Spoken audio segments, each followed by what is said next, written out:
much I'm going to need to spend for an implant if I just needed a regular crown.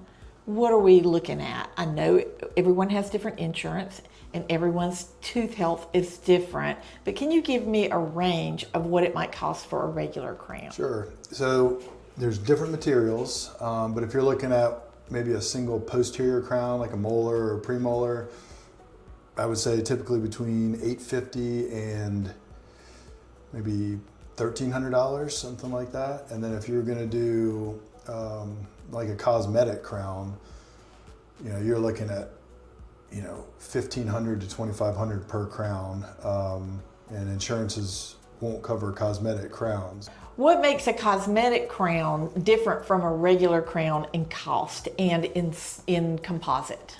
So a lot more planning, because typically if you do a cosmetic crown, and when I'm talking about cosmetic crown, I'm talking about when you're doing 6, 10 teeth, full upper, lower, something like that. There's a lot of planning involved.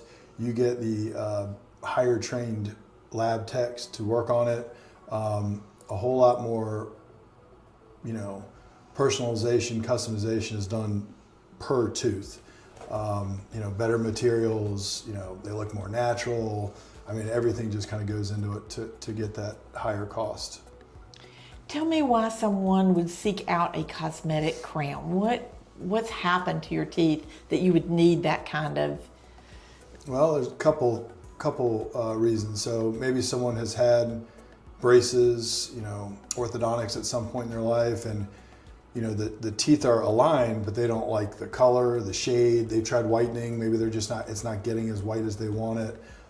Then you would potentially look into cosmetic, or maybe if your bite is okay, you don't want to spend 2 years in braces, just do the cosmetic crowns and you're done in a month.